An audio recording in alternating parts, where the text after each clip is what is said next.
नमस्कार। एक बार फिर स्वागत एडियो प्रिपरेशन के लेक्चर नंबर 7 में। और आज का टॉपिक है इन्वायरमेंट पोल्यूशन। उसका मीनिंग क्या है, टाइप कितने हैं, उसके कॉजेज क्या हो सकते हैं, उसके कॉन्सिक्वेंसेज क्या हो सकते हैं और पोल्यूशन से रिलेटेड उसका कॉन्सेप्ट और उनके टाइप्स।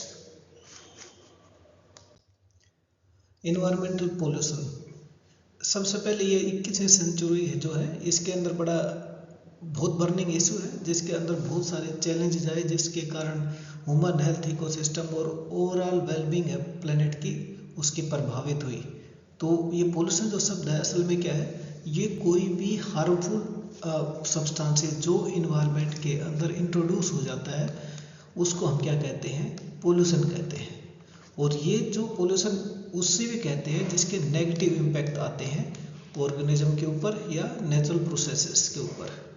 अब इन्वायरमेंट पोल्यूशन क्या करता है, हमारा जो फिजिकल इन्वायरमेंट है या बायोलॉजिकल कंपोनेंट है इन्वायरमेंट में, उनकी नॉर्मल फंक्शनिंग को डिस्टर्ब कर देता है, उनको एडवर्सली इफेक्ट करता है। तो वो क्या कहलाता है, पोल्यूशन कहलाता है। और पोल्यूशन के फिर कारक क्या है, कोई भी हार्मफुल मटेरियल यानी पोल्यूटेंट, कोई भी हार्मफुल मटेरियल जो इन्वायरमेंट के अंदर आता है और पोल्यूशन कोज करता है वो पोल्यूटेंट कहलाता है। जैसे पोल्यूटेंट कैसे सब्सटेंस हो सकते हैं, जो एयर को, वाटर को, सॉइल को कंटामिनेट करे। वो एंथ्रोपोजेनिक एक्टिविटीज से भी आ सकते हैं, वो नेचुरल एक्टिविटीज से भी आ सकते हैं। जैसे नेचुरल का मतलब वोल्केनिक एसिड हो गए, और जो हमारे एंथ्रोपोजेनिक एक्टिविटीज है, इंडस्ट्री हो गई, व्हीकल हो गए, बर्निंग हो गया, ये सब इसके अंदर आते हैं। अब क्या सोच सकते हैं कि पोल्यूशन कितने प्रकार का हो सकता है। सबसे पहले तो नेचुरल और एंथ्रोपोजेनिक का हमने अभी डिस्कस कर लिया। उसके बाद कौन कौन सी फिजिकल प्रॉपर्टीज के आधार पर अगर पोल्यूशन को डिवाइड करें तो गैसियस हो सकता है, डस्ट हो सकता है, थर्मल हो सकता है, नॉइस हो सकता है, रेडियो एक्टिव पोल्यूशन हो सकता है। अगर हम वो किस कारक को इफेक्ट करते हैं तो एयर पोल्यूशन हो सकता है, वाटर पोल्यूशन हो सकता है और लैंड का यानी सोइल का पोल्यूशन हो सकता है। और अगर इकोसिस्टम के अंदर आता है तो दो प्रकार का जो पोल्यूशन होता है, पहला बायोडिग्रेडेबल और दूसरा नॉन बायोडिग्रेडेबल। बायोडिग्रेडेबल वो है जो जीवित अवशेषों से आता है और कुछ दिन में वो खत्म हो जाता है, जिसकी टॉक्सिसिटी खत्म हो जाती है। नॉन बायोडिग्रेडेबल वो है जो एक बार इन्वायरमेंट में आ गया तो वो खत्म नहीं होता, बहुत लंबा समय लगता है। जैसे प्लास्टिक है, DDT है और बेंजीन हेक्साक्लोराइड है।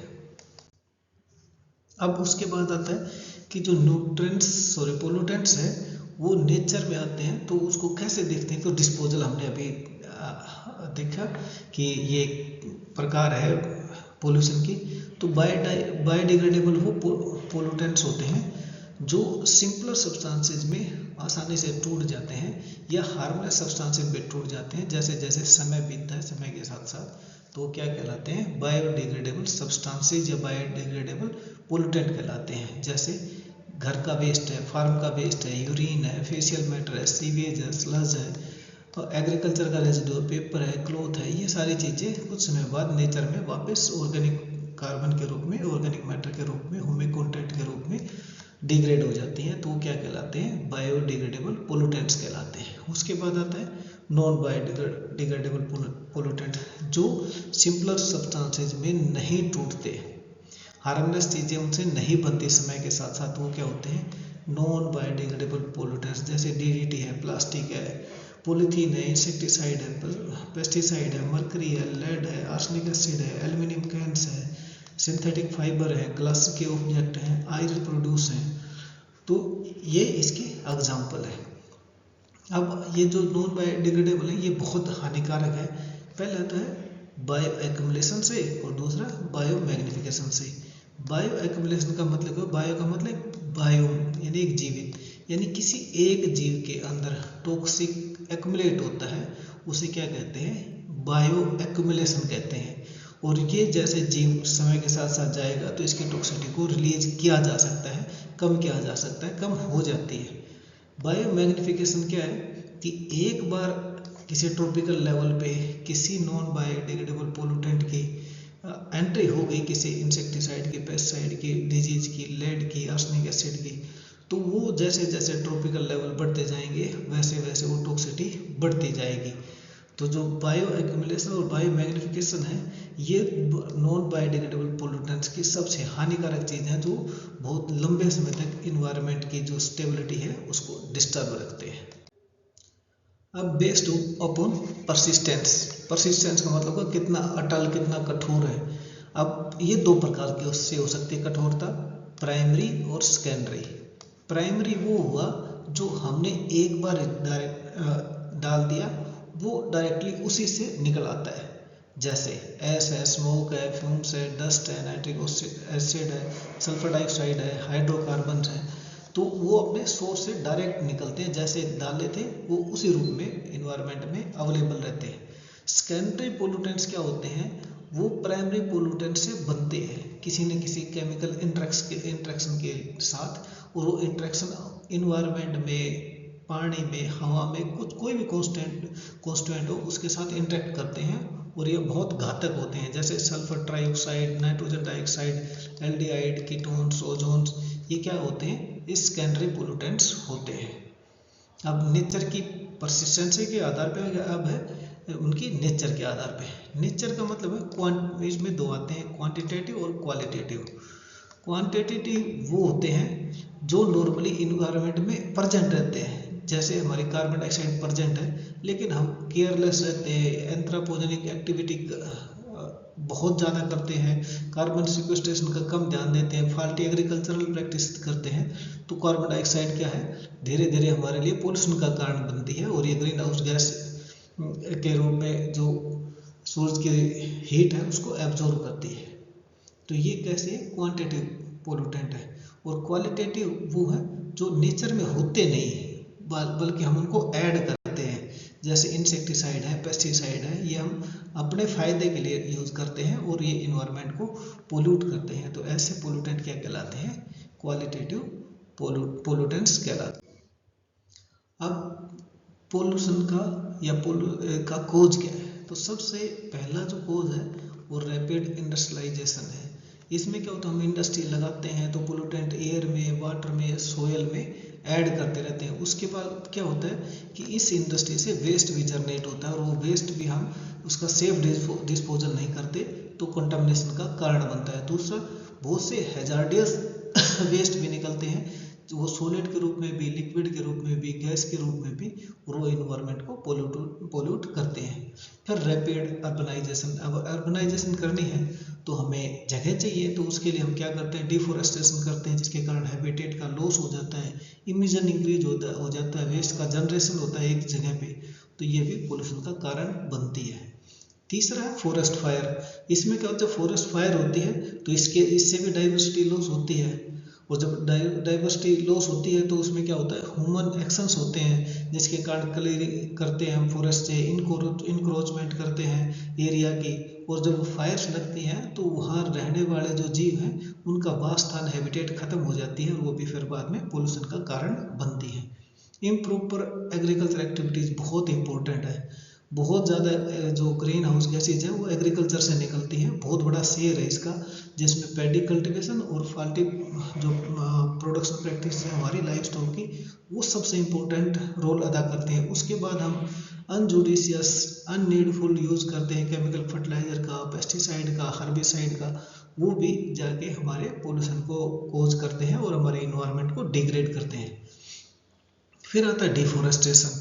जब डिफोरेस्टेशन होगा तो क्रॉपलैंड अर्बनाइजेशन, इंडस्ट्री के लिए हमें लैंड चाहिएगी, और फॉरेस्ट का एरिया जो कम हो जाएगा तो कार्बन का सिक्वेस्ट्रेशन नहीं होगा और वो पोल्यूशन को कोज करेगा। अदर कोजेज हैं, जैसे जो रिलायंस है हमारी फॉसल फ्यूल के ऊपर है, व्हीकल्स का इमिशन है, इम्प्रॉपर वेस्ट का मैनेजमेंट है, ये भी हमारे ग्रीन हाउस गैस इमिशन के कारण बनते हैं, और जो हमारा पोल्यूशन के कोज का कारण बनते हैं। उसके बाद अगला जो है वो आता है हमारा इन्वायरमेंट पोल्यूशन, और उनके इम्पैक्ट्स क्या होते हैं ह्यूमन की हेल्थ के ऊपर। तो पहला है टॉक्सिक केमिकल्स, जो पोल्यूशन हम डालते हैं, फिजिकल और बायोलॉजिकल सब्सटेंसेज इन्वायरमेंट में रिलीज होते हैं हमारी एंथ्रोपोजेनिक एक्टिविटीज़ के कारण, जो मैन मेड एक्टिविटीज़ होती है उनके कारण। तो वो कौन से वो क्या है, एक तो रैपिड इंडस्ट्रियलाइजेशन, अनप्लान्ड अर्बनाइजेशन, जो हमने अभी just causes of environment pollution पड़े, इंटेंसिव एग्रीकल्चर और हमारे जो फिजिकल नीड्स हैं वो, और इम्प्रॉपर वेस्ट का मैनेजमेंट। नेचुरल इवेंट्स भी होते हैं, जैसे वोल्केनिक के इरप्शन हो जाते हैं, नेचुरली फॉरेस्ट फायर हो जाती है, डस्ट के स्टॉर्म चलते हैं, वो भी पोल्यूशन का कारण बनते हैं। और ये पोल्यूटेंट्स ह्यूमन हेल्थ को कैसे डिग्रेड करते हैं, कैसे इफेक्ट करते हैं? इनहेल करते हैं हम एयर को, इंजेक्शन करते हैं वाटर और फूड से, डर्मल एब्जॉर्प्शन हो जाता है स्किन से। तो जो हमारी हेल्थ को डिटरमाइन करती हैं ये चीज़ें जो टॉक्सिक होती हैं। अब ये टॉक्सिक भी कब करेंगी? जब उसके डोज के ऊपर डिपेंड करते हैं, ड्यूरेशन पे, फ्रीक्वेंसी ऑफ एक्सपोजर की, ओरिजिन कितनी देर तक उसके एक्सपोजर में रहा, और इंडिविजुअल वर्नेबिलिटी कि किसी के अंदर रेजिस्टेंस ज़्यादा होती है, किसी में कम होती है, तो वो उस प्रकार से हमारी ह्यूमन हेल्थ को वो इफेक्ट करती है। अब जब इन्वायरमेंटल कंटामिनेशन है, ये ग्लोबल मॉर्बिडिटी का और मोर्टेलिटी का बहुत बड़ा कारण बन गया, और जो डेवलपिंग कंट्रीज हैं उसमें मॉनिटरिंग की, वेस्ट मैनेजमेंट, पोल्यूशन कंट्रोल जो टेक्नोलॉजीज हैं वो आज भी बहुत इनएडुकेट है। तो हमें अगर ह्यूमन हेल्थ को सेव करना है तो जो developing as well as developed countries हैं उसमें जो नए रिफॉर्म्स हैं उनको लागू करना होगा, और वेस्ट मैनेजमेंट को ध्यान रखना होगा। उसके बाद आता है हमारा एयर पोल्यूटेंट। तो इसमें क्या होता है, जैसे पार्टिकुलेट मैटर है, सल्फर डाइऑक्साइड है, पार्टिकुलेट मैटर PM 2.5 और PM 10 का मतलब है कि माइक्रोमीटर 10 से छोटे, और जो पार्टिकुलेट मैटर 0.25 माइक्रोमीटर से कम। अब ये जो PM 10 है ये हमारी लंग्स तक एंट्री कर जाता है, और जब हमारे पार्टिकुलेट मैटर और छोटे होते हैं 2.5 के, तो हमारे ब्लड स्ट्रीम में चले जाते हैं, तो बहुत घातक होते हैं। सल्फर डाइऑक्साइड जो फॉसिल फ्यूल्स के कंजम्पशन से निकलती है, नाइट्रोजन ऑक्साइड जो हमारी पावर प्लांट से निकलती है, व्हीकल से निकलती है, कार्बन मोनोऑक्साइड इनकम्प्लीट कंबस्शन से निकलती है। ओजोन जो है वो सेकेंडरी पोल्यूटेंट है, tobacco smoke, contamination by benzene, cadmium, formaldehyde, arsenic, nicotine, और हेवी मेटल जो है जिसमें लेड है, कैडमियम है और मर्क्यूरी है, ये बहुत हानिकारक है। और जब इनके कण वायुमंडल में आते हैं तो वो एयर पोल्यूशन का कारण बनते हैं, और हम उसको इनहेल करते हैं तब चले जाते हैं। ये जो हमारा डर्मल कॉन्टैक्ट होता है नेचर के साथ, उसके साथ भी एलर्जिक जो इवेंट्स होते हैं वो बढ़ा देते हैं। एयर के बाद सोयल और वाटर पोल्यूटेंट, यानी जो कारक सोयल को और वाटर को पोल्यूट करते हैं, जैसे पेस्टिसाइड है जो एग्रीकल्चर में यूज करते हैं, जैसे DDT जिसका तो इम्पैक्ट आज तक चल रहा है, ऑर्गेनोफॉस्फेट, कार्बमेट्स, पाइथ्रोइड्स, हैवी मेटल्स हैं, प्लास्टिक एडिटिव्स हैं, इंडस्ट्रियल डिस्चार्ज है, सीवेज है, स्लज है, लैंडफिल लीचेट्स हैं, इनके कारण सोयल पोल्यूट होती है। और वाटर का पोल्यूशन होता है जो इंडस्ट्री का वेस्ट आता है, हैवी मेटल आते हैं, ऑर्गेनिक्स निकलते हैं उसके अंदर से, एग्रीकल्चर का रन ऑफ है जिसके अंदर पेस्टिसाइड और फर्टिलाइजर हेर्बिसाइड्स होते हैं, डोमेस्टिक सीवेज है, नेचुरल ओकरिंग कंटामिनेशन है जैसे आर्सेनिक और फ्लोराइड का है, और रेडियो एक्टिव और फार्मास्यूटिकल रेजिड्यू होते हैं। ये जब पानी में छोड़ते हैं तो इसके कारण जो सोयल और वाटर का पोल्यूशन होता है। अब बात आती है कि जो पोल्यूटेंट्स हैं वो ह्यूमन हेल्थ को कैसे इम्पैक्ट करते हैं। तो पहला है रेस्पिरेटरी हेल्थ इम्पैक्ट। इसका मैकेनिज्म क्या है कि ऑक्सीडेटिव स्ट्रेस हो जाती है। इसका मतलब क्या होता है, जो रिएक्टिव ऑक्सीजन स्पीसीज होती हैं वो जनरेट ज़्यादा हो जाती हैं, और उनको न्यूट्रलाइज करने के लिए हमें एंटीऑक्सीडेंट की आवश्यकता पड़ती है। दूसरा इन्फ्लेमेशन इन्वॉल्विंग साइटोकिन्स और कीमोकिन्सिस।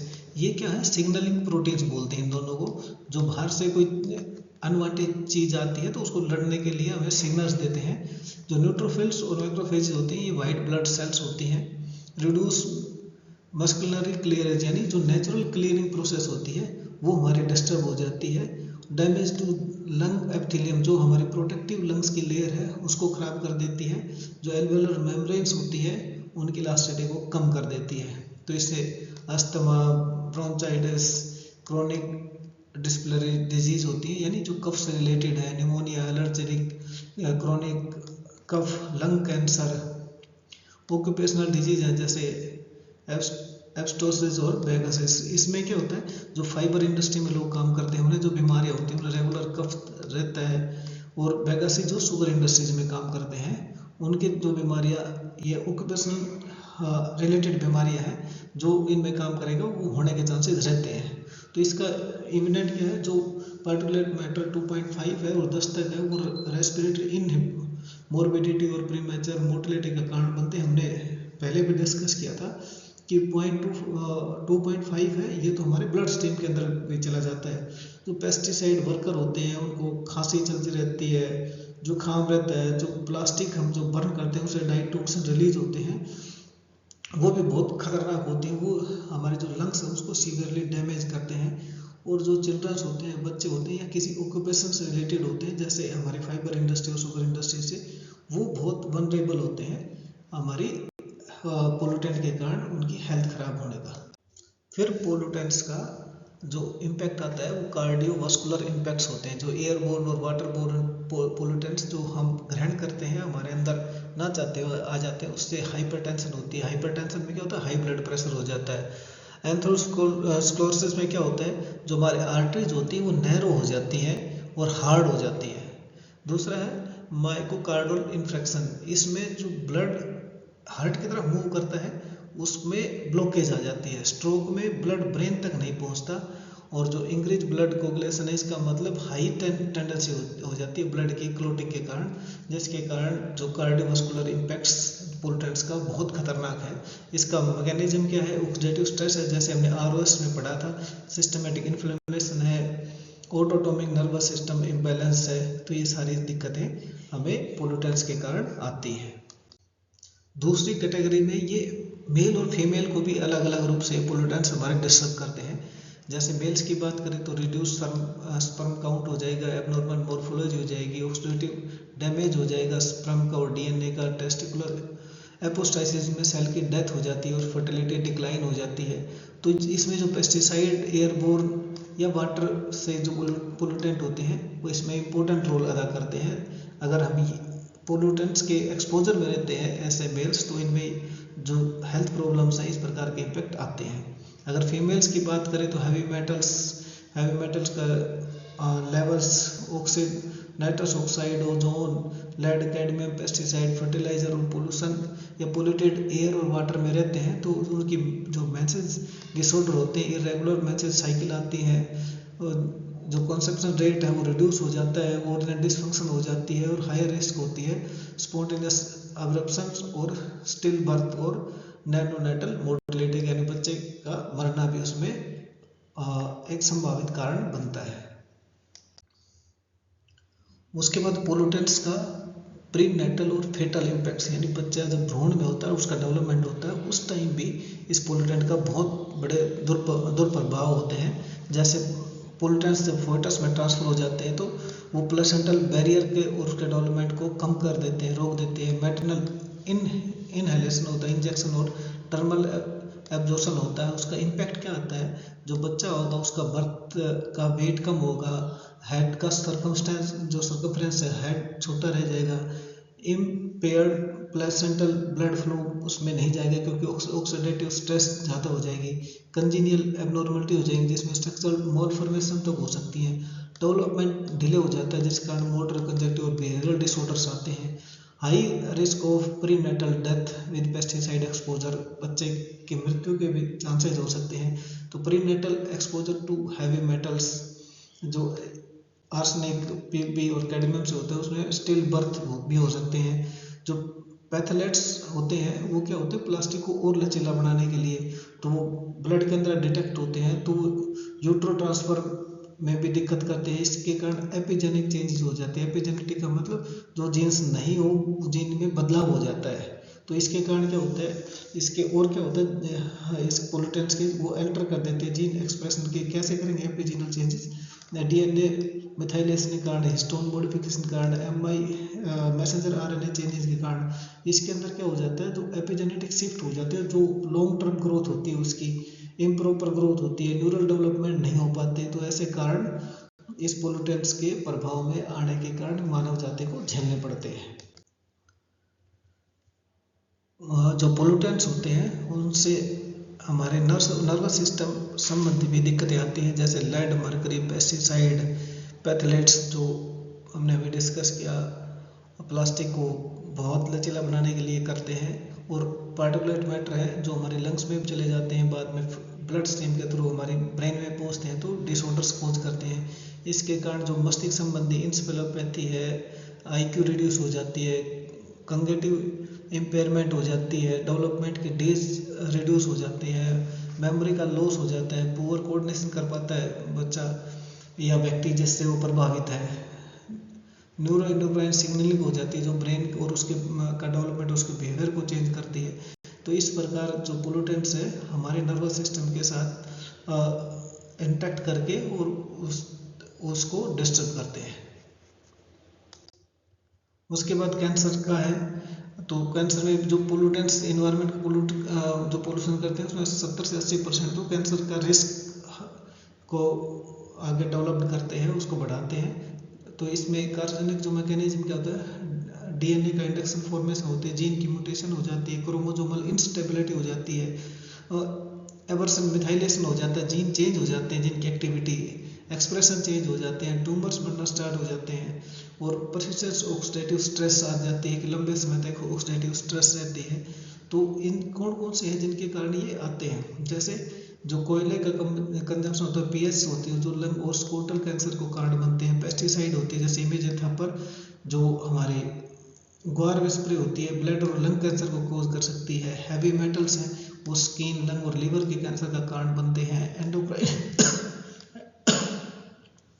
एंडोक्राइनिक डिस्ट्रप्शन कारण ब्रेस्ट, प्रोस्टेट और रिप्रोडक्टिव कैंसर होते हैं, और PCB और डाइजेशन कारण मल्टीपल ऑर्गन कार्सिनोजेनेसिस होती है। और जो वुमेन्स प्लास्टिक इंडस्ट्री में काम करती हैं वो सबसे ज़्यादा उनको ब्रेस्ट कैंसर होने के चांसेस बनते हैं, क्योंकि वो पैथलेट्स उसी इंडस्ट्री में यूज होते हैं जो प्लास्टिक को इलास्टिक बनाने में मदद करते हैं।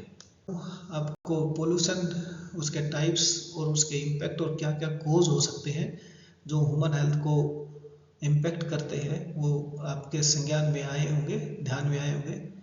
तो ADO की प्रिपरेशन के लिए हमसे जुड़े रहिए। धन्यवाद।